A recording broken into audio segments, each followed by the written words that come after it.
Right guys, we've got a new project on. NEX have approached us.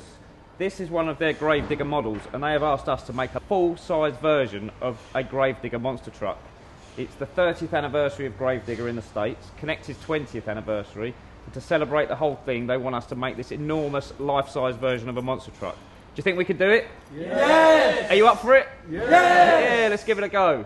RBLI stands for Royal British Legion Industries. We're a charity.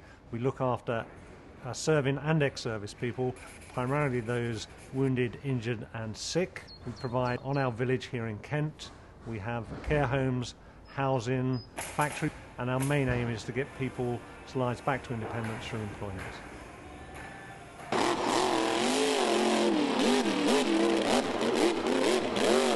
Well, Gravedigger is the most famous monster truck in America, driven by a guy called Dennis Anderson, who's been designing, building and racing monster trucks for the last 30 years. And this year is the 30th anniversary of Gravedigger.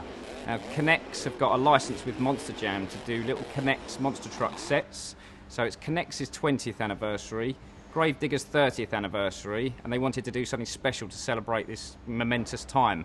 So they came to RBLI and said, will you build us a full-scale model of this monster truck, the 30th anniversary Gravedigger? And we like a challenge here at RBLI, so we said, you bet. This monster truck project is really exciting for us. Why were we chosen? I think probably three reasons. First one, we got David Church, wonderful designer and deliverer of projects.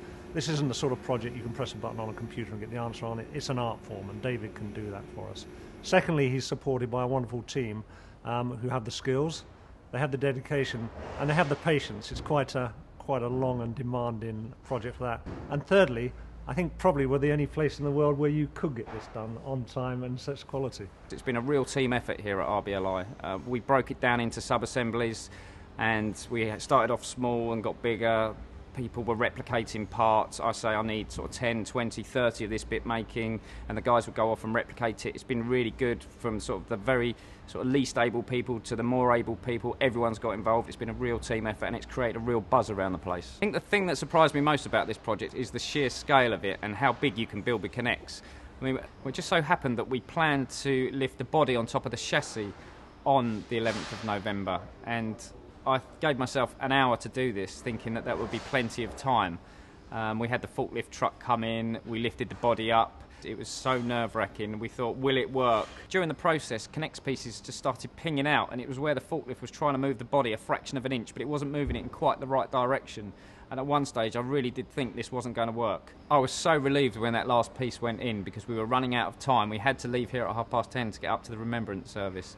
And that is a special moment for us all here at RBLI. So when that last piece went in, it was a real moment of relief, and we could all go knowing that we'd achieved what we wanted to do.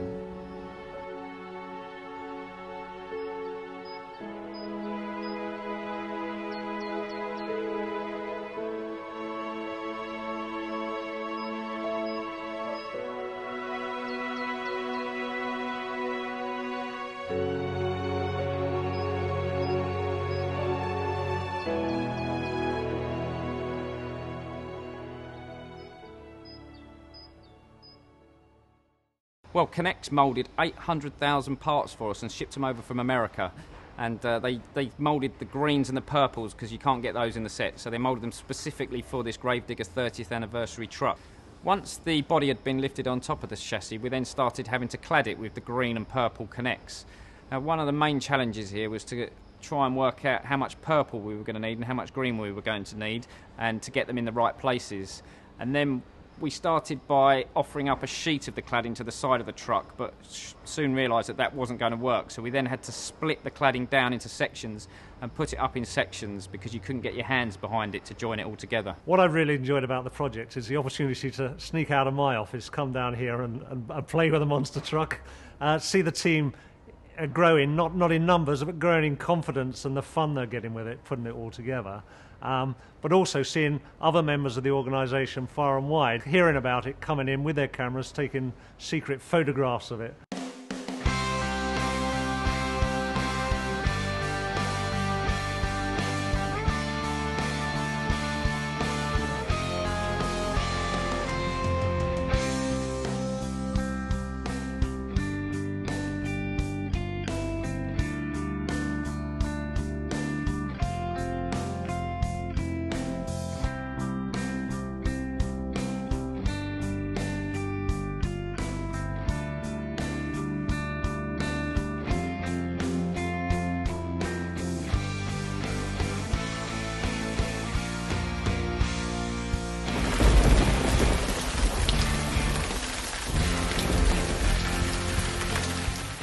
When we went to move the truck, it was really raining hard, and I really didn't want it to get soaking wet before it went in the container. So we had about a half-hour window of opportunity where it stopped raining, so we moved it round. Luckily, it stayed together. It was a bit shaky when we were pushing it. Had to avoid a few large puddles, but we got it down there okay, and it was all ready to load on the truck where the fun began. We were hoping that we could load it straight onto the truck from the loading bay, just wheel it onto the back of the truck. But when the container pulled down to our loading bay, it was slightly higher than the loading bay. So what we ended up having to do was to lift it up, have a makeshift trolley underneath the back of the monster truck and push it on. But yeah, luckily we all got our heads together, we found a solution, and it worked really well. We strapped it down, shut the doors, and sent it on its way to Texas. Dave's a perfectionist, a real perfectionist, and I knew we'd get this project done. Great team building effort. Everybody's got together, came together. I think it's great. I'm just glad to be on it. I was glad to be part of the team. At the start, it was hard to envision the look of it, but now it's there in front of you. I think it looks amazing. Something I don't think I'd ever see again, or have a chance to be involved in again.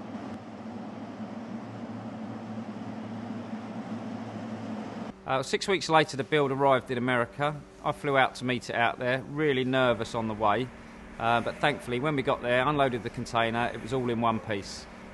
So yeah, it must be down to the superior build quality and the expertise that went in here at RBLI. Well, when we got it off the container, the first thing to do was to add some more graphics to it, which I'd taken over with me, so I added those. Next thing was to get it up on its wheels. So we had a bit of an issue with welding some bolts on, but that got done out by the guys who are used to working on monster trucks. So we got it up on its wheels, and that was the first time I'd actually seen it on the wheels, which it looked totally amazing. Transformed it putting on the wheels, so that was a really good moment.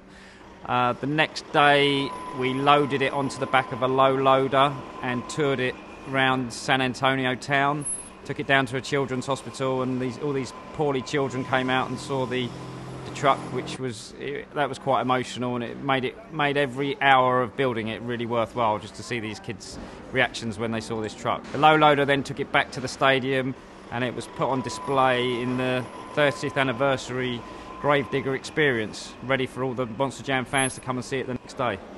And when they did see it, they absolutely loved it. So it made it really worthwhile, and it was just such a great effort, and everyone involved was really pleased. Digger, 30 years, baby! From a distance, I wanted people to think this was actually the real Gravedigger 30th anniversary truck. It's only when you get up close that you realise it's made out of hundreds of thousands of Connects pieces. Hey everybody, I'm Dennis Anderson, driver and creator of Gravedigger Monster Truck. I'm coming out here to check out the Connects truck for the first time. I've heard about it, I've seen pictures, and now I'm going to see it in person. Unbelievable. I mean, this thing has actually got, I'm telling you, it's life-size. Everything is Connects on this thing, but the tires and rims. You can see it's got a tube chassis, it's got the cradle built underneath of it. It's even got the zoomies on it. Look at the flag on the back of it though, man. It's like, even the flag, all Connects. All Connects, the shocks, rear end differentials. This thing truly is awesome, dude. What an art piece. That's a work of art right there. This project's exciting to all of us because of its sheer magnitude. In my view, it's probably a world record. I don't know that for sure.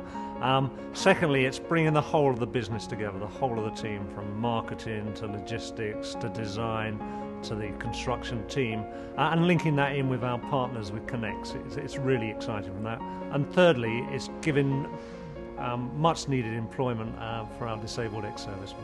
And we work hard on this, and it's good. We tried our best doing it, and this is fantastic. It was a challenge. It was an excellent opportunity to promote what we do here, and I certainly enjoyed doing it from start to finish. This has been such a great project to be involved with. It's been such a boost for morale. Everyone's been very excited. They've been taking a lot of satisfaction from knowing that they've all played their role in developing this absolutely fantastic Connects monster truck. World's biggest monster truck. It's awesome. Can you believe a team of 12 people built this monster in England? I love you guys, and I want to thank you personally. This big build is unbelievable.